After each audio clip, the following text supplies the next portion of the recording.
India has been exposed finally. These were the words, the latest missive from American President Donald Trump as he spoke once again about a new tariffs regime. Is Trump really good for India? And what will these new tariffs mean? How should India respond? I'm Barkha Dutt, you're with the Mojo Story. Donald Trump has been going fully aggressive on his plans to implement a new tariff regime, one that he describes to be reciprocal tariffs. Now, in his usual flip flops, he has actually delayed the imposition of these new tariffs when it comes to Canada and Mexico.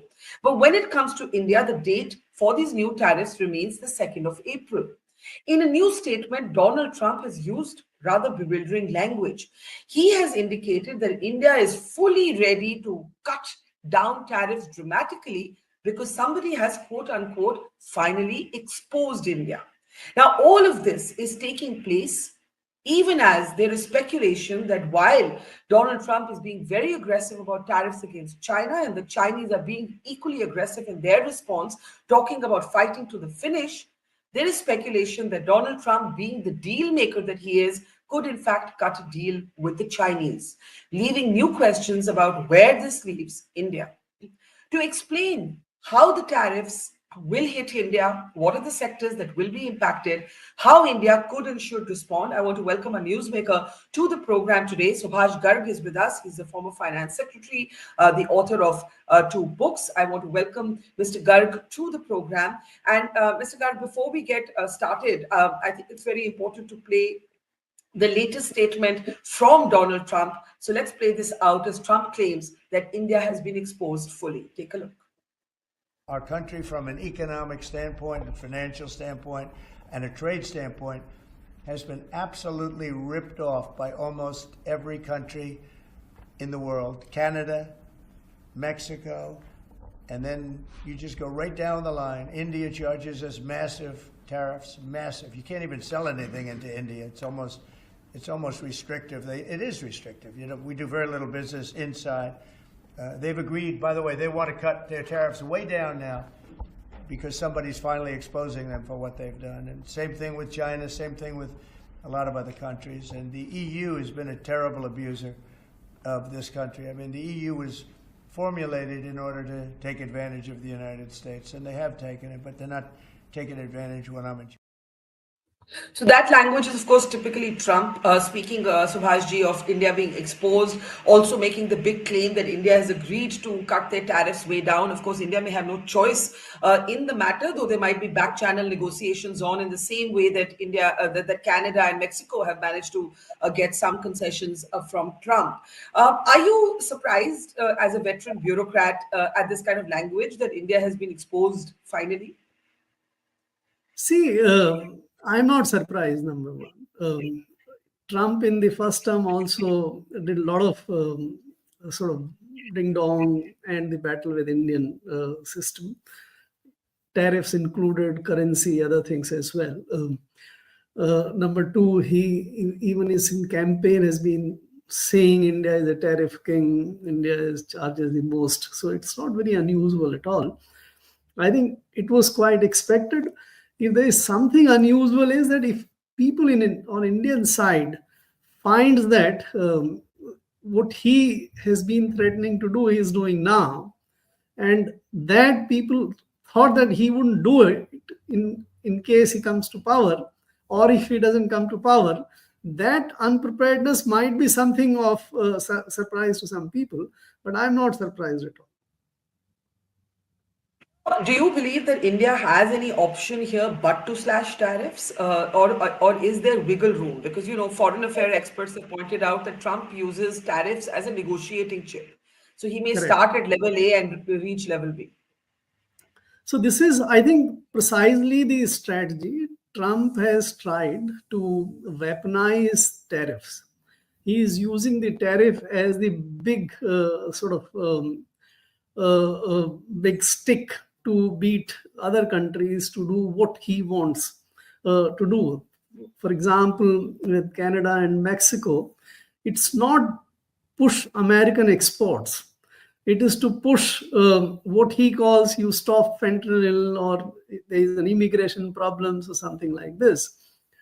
I think he believes that the tariffs in their case may not actually be very effective, and that is why postponement from time to time.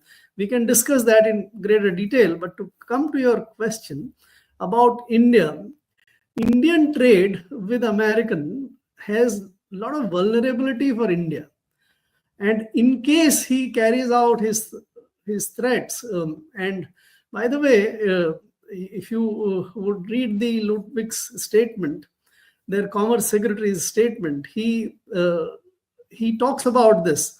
So we have two big vulnerabilities as far as the Americans are concerned, our trade. Number one, we are hugely vulnerable on agriculture side. Our trade with America is in surplus, but we have enormous amount of vulnerability. We have imposed very high tariffs on American exports. America also exports agricultural goods, right? And that is where the big difference between American tariffs and Indian tariffs on agricultural goods, as well as what Ludwig referred about the non-tariff barriers. We put a lot of non-tariff barriers on American agricultural goods. And that is what exposes us to an enormous amount of vulnerability on the agriculture side. For the non-agricultural trade, which is also in our case generate a significant amount of surplus, there are a different set of commodities. For example, we have large pharmaceutical exports to America. We also export machines and other garments, textiles, and those kind of things. So in their respect also, our tariffs are much higher than the Americans, right? Even the computer, cell phones, which are part of the manufacture, so to say, there is a differential between the two countries' tariffs. Now, if he carries out the threats in the manufacture side as well, so barring some, for example, pharmaceuticals, we may not be as vulnerable because there is no replacement for the generics. You can't buy those generics from anywhere else at the kind of cost which Indians provide. But for the rest, we are hugely vulnerable. Textile, computer, cell phones, other manufacturers and all. So I think these two big vulnerabilities on the agriculture side as well as on the manufacturing side makes us relatively quite weak as far as the negotiations in Americans are concerned. And that is what seems to me that where India would have difficulty and is perhaps finding the negotiations tougher than what it would imagine. I don't think Trump would not carry out the reciprocal tariffs threat on 2nd of April in case of India, or postpone it unless India perhaps gives in completely. If you had to break this down for the layperson, when we look at the agriculture sector, the manufacturing sector, chemicals, metals, jewelry, phones, what is for the Aam Janta, their question will be, how will my life be impacted? So if you were to break this down into layperson understanding, what will be more expensive in India? What will cost more? And how will this hit the economy? See, let's take agriculture. That's a very good example because that impacts the lives of millions of farmers as well as the consumers, right? And the interest of consumers and the farmers are not same as even for India is concerned. Let us take from the farmer's point of view. Let us take one product which Americans, it's the nature of the product itself, that Americans consume a lot of heart of chicken, but they don't like the legs. Whereas Indians have a lot of fancy for the tangdi kebab and things like that. So that is where the Indian consumers like. Now, for years, despite Americans asking us to open up the export of their legs, the chicken legs to India, the Indians have registered and have not allowed, fearing that in case the cheaper legs come from America, while the consumers will benefit in India, the poultry farmers will simply be sort of very adversely affected. That industry will be very adversely affected. Now, I am sure this time the Americans will insist, despite what we see from the newspapers, that Piyush Goyal and Indian negotiators are trying to keep the agriculture things off the table. I don't think they will allow agriculture trade to be kept off the table.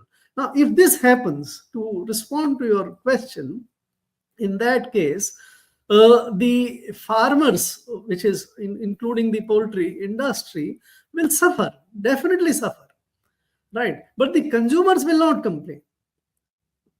So you have a tough choice, because you have been trying in the agricultural negotiations for last 40 years, 50 years to protect farmers by imposing these tariffs and the non-tariff. Look at another example for that matter, the apples or the walnut on the agriculture side. The American apples until very recently used to suffer about 50% tariff. Now, America also exports apple, besides Australia, New Zealand, and others. Similar is the story of the poultry, but let's take apple. Now, in the case of apple, we have recently, in the last budget, reduced it to 15%, from 50% to 15%. Now, 15% is also high, because they don't charge more than 2% tariff for the agricultural goods.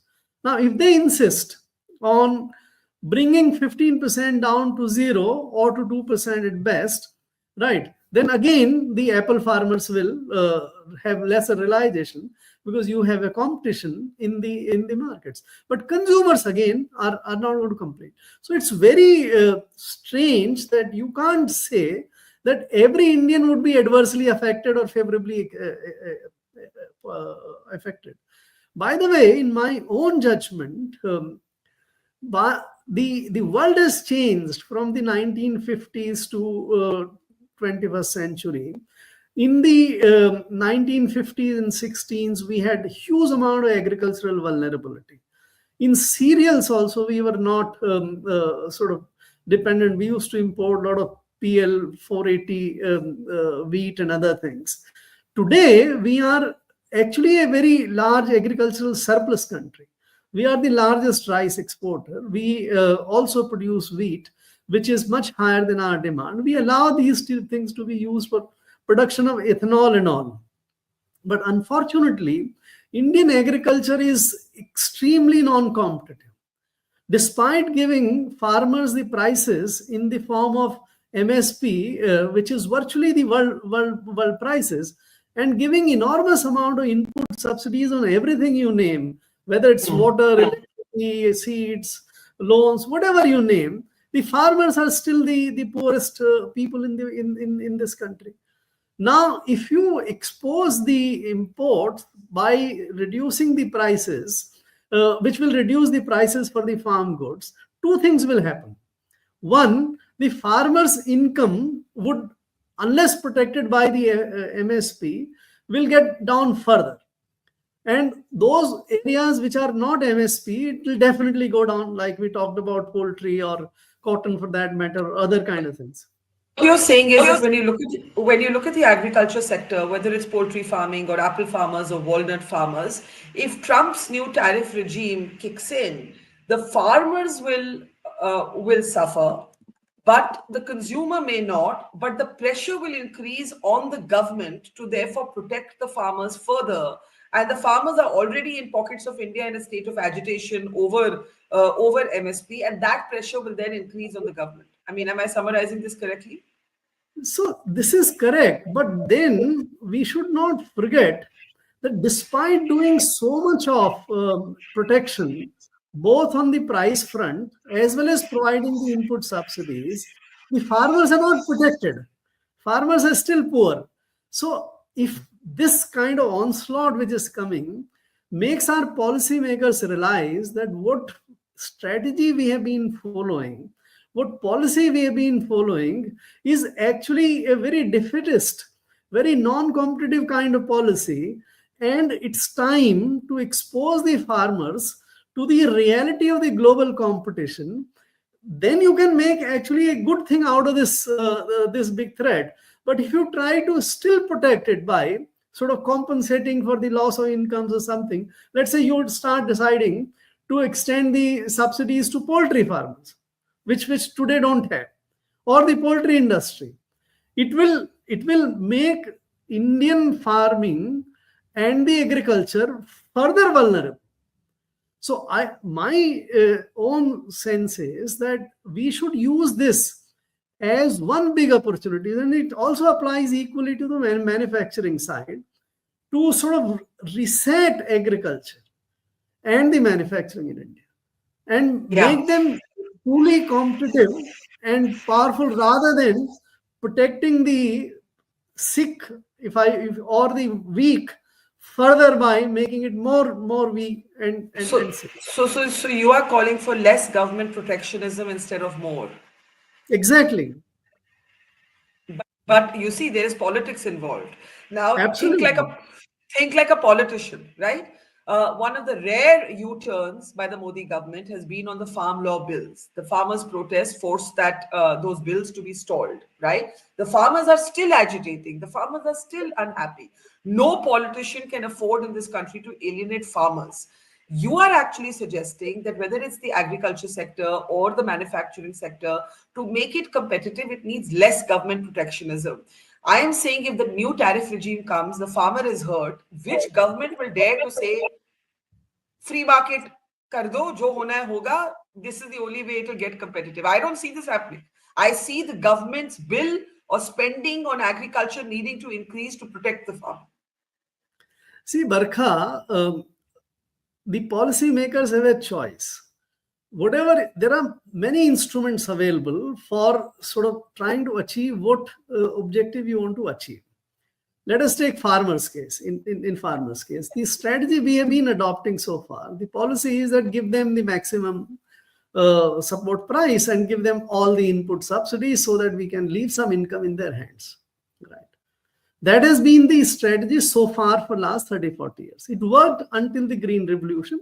It also made us the agriculturally independent and globally sort of agricultural surplus. But for last 25-30 years, it's not adding anything. It's actually making the farmers cause more sort of bad, sort of, because you have reached the maximum of what kind of support that particular policy can. Just flip the policy option. I have worked out, I've written, there is a great description in that book, which we will discuss someday, that if you convert all the subsidies and the support which the farmers are paid by the government, it virtually comes to about 70,000-80,000 rupees per hectare per year. If you pay to the farmer this much amount in cash, the farmers earn more than what they are earning today, and then leave them sort of to compete, to grow whatever they want to grow, which will enable two things to happen. Number one, the farmers will grow what the market demands, Indian market as well as global market. And secondly, a lot of farmers, we are heavily overburdened farming community in this country. 50% of India's labor is in the farming sector. As many as 20-25 crore of people are in the farming sector, both farmers and non-farmers. You would need only 10% of that in the farming sector. And since these kind of support systems are holding them on there, they are not moving on to do other kind of things in the services, in the manufacturing sector, and improve their earning. So you have to change the policy formulation. I know it's very difficult for the politician to do it. The politician looks for the easy option, something which doesn't in the short term create ripples unnecessarily. But you have the choice of keeping those policy on, but this time by further doing it, you're not actually helping the farmers. I don't think this will work.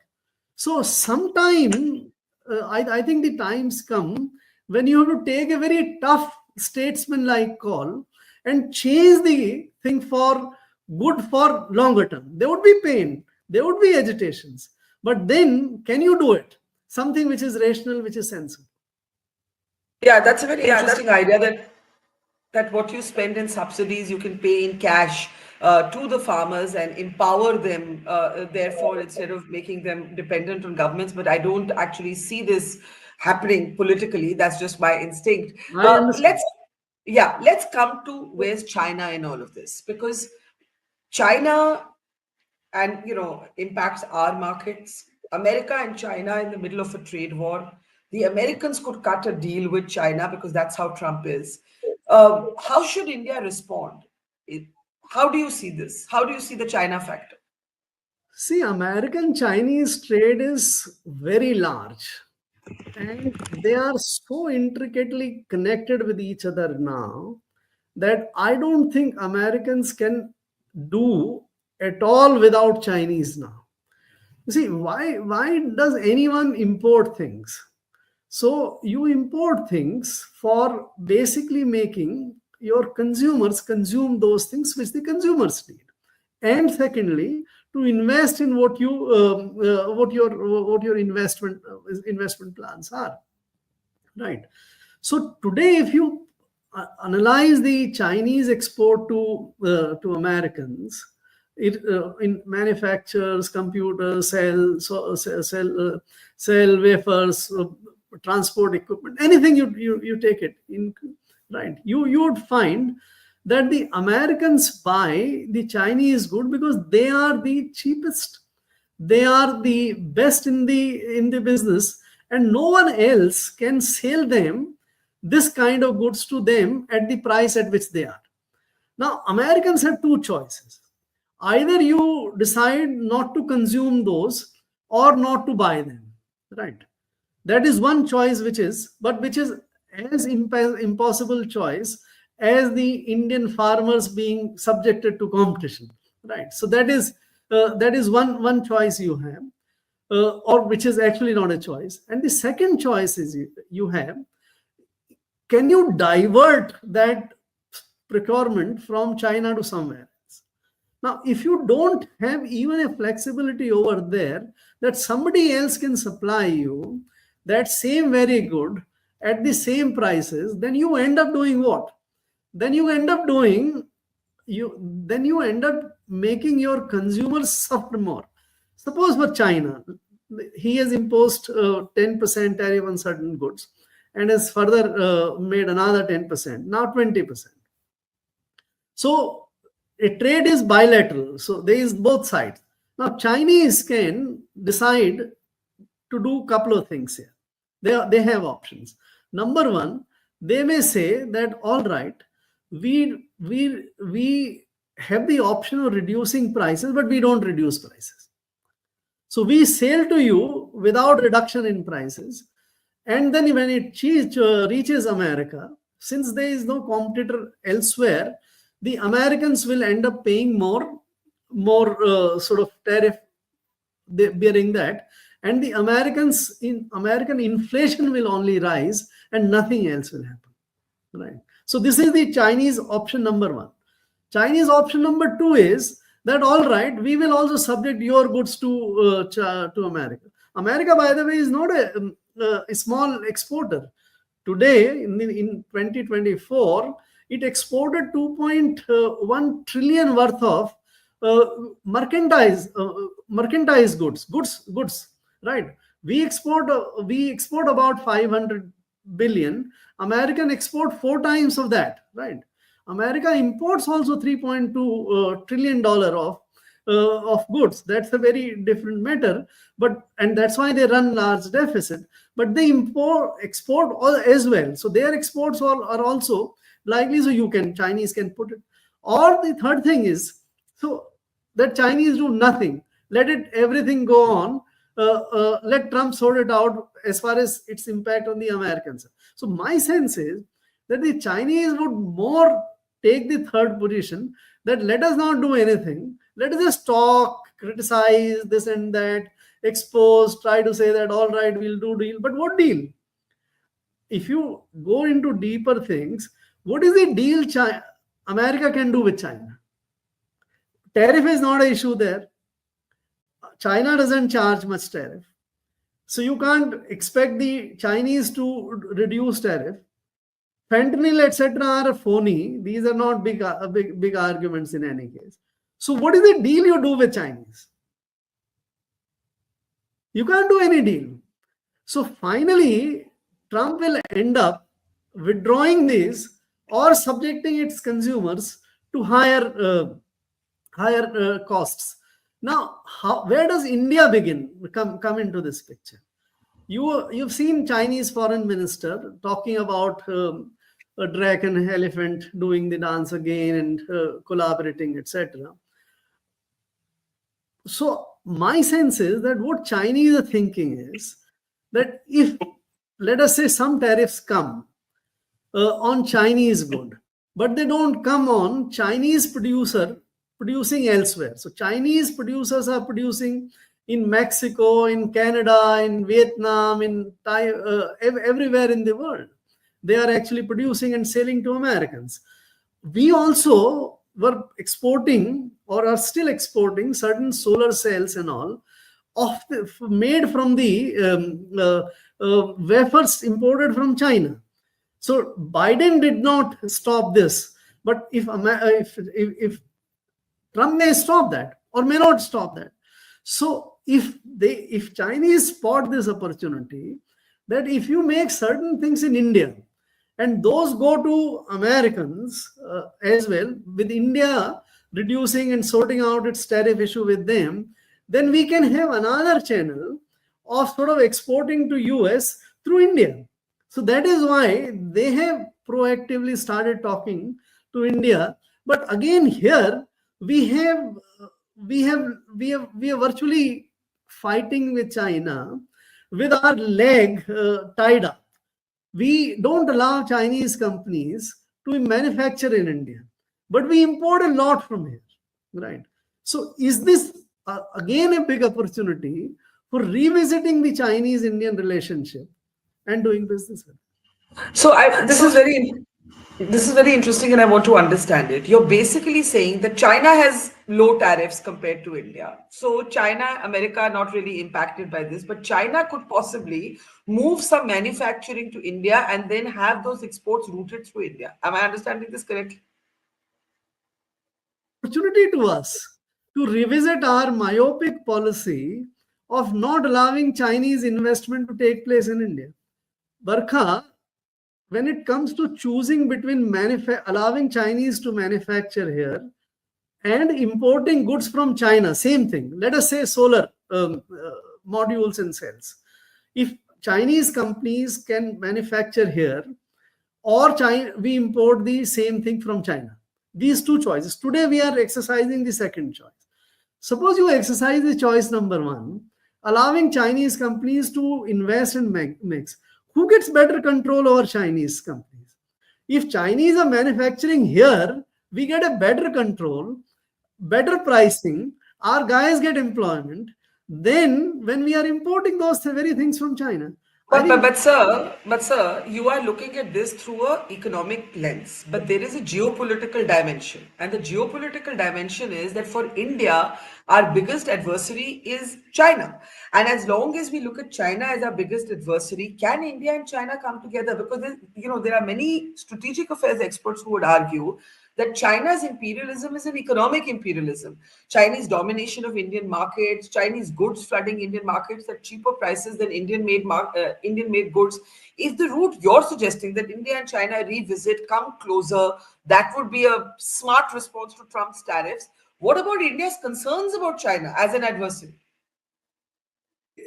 There is politics and there is business, right?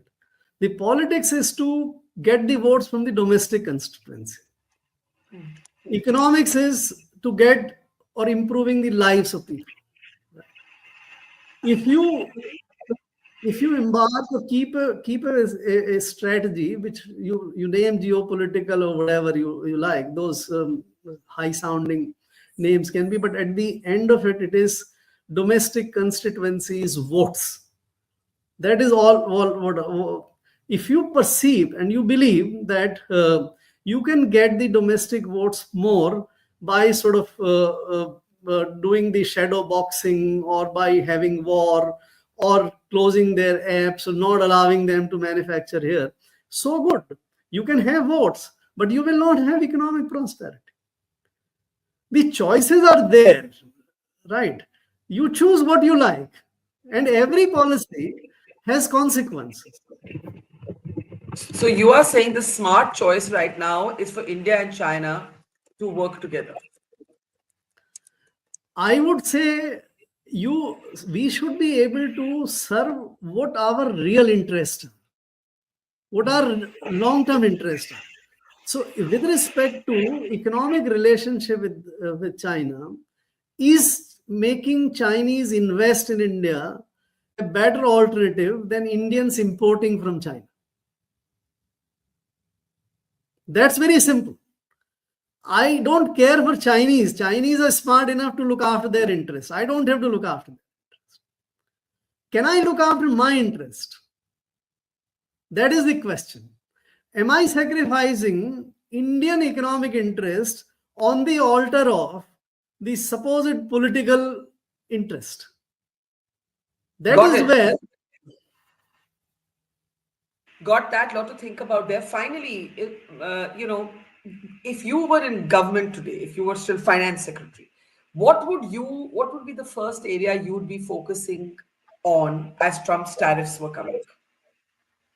see, I was still in government when we designed the first PLI, that is the cell phone. After studying the global market for cell phone manufacturing, 4 or 5 companies globally manufacturing about 80-85% of the global cell phone production. Right, that is where it came to.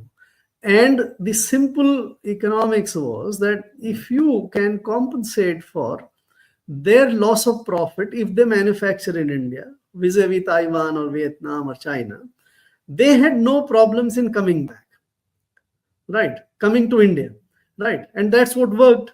So Apple shifted a lot of production to India. So I think we should think about the situation, the issues with that kind of commercial mindset. By the way, we have centuries of being very brainy traders of the world, but for some time we have mortgaged that ability somewhere else. So look at just one product, for example. Suppose you today, electric vehicle is one big thing where all the world there is a transition happening.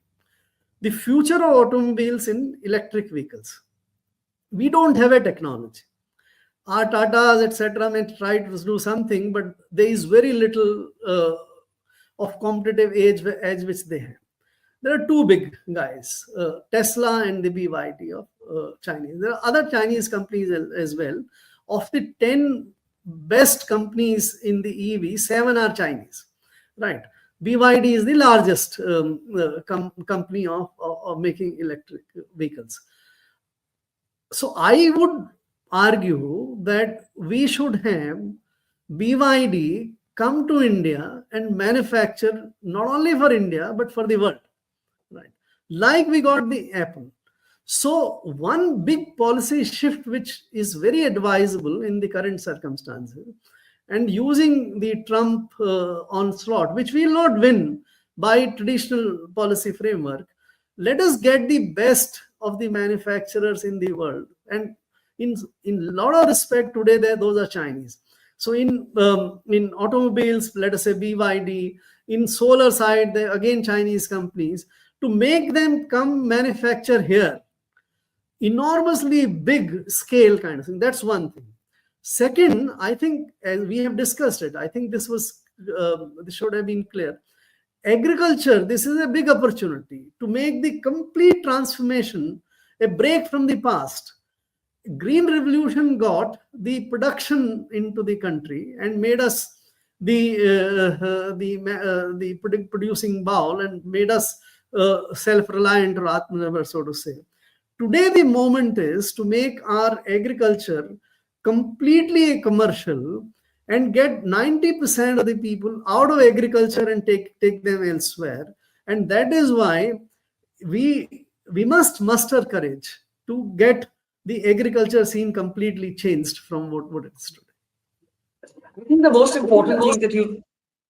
important thing you've said is that we can't compete with Trump's onslaught, and it is coming, even if it's tinkered with traditional methods. Out of the box thinking, even if it initially seems counterintuitive, is needed. Thank you, Subhashji. Thank you so much. I think you're saying something. Can we hear Subhashji? I can't hear you, Subhashji. What I am saying is that India is more vulnerable as far as Trump's tariff bludgeon is concerned, right? India cannot hope to get a reprieve. It's better to use this opportunity to do something right, rather than Absolutely. trying to avoid, evade, or plead. Okay. That's quite bluntly said. I hope people who have to make policy, and as your first book's title was called, We Also Make Policy, are listening. Thank you so much, Subhashji. Always a pleasure. Thank you, sir. Thanks. It's great to see you here. Thank you for watching our work. If you haven't subscribed yet, don't forget to click the bell icon and subscribe to Voter Story and support independent.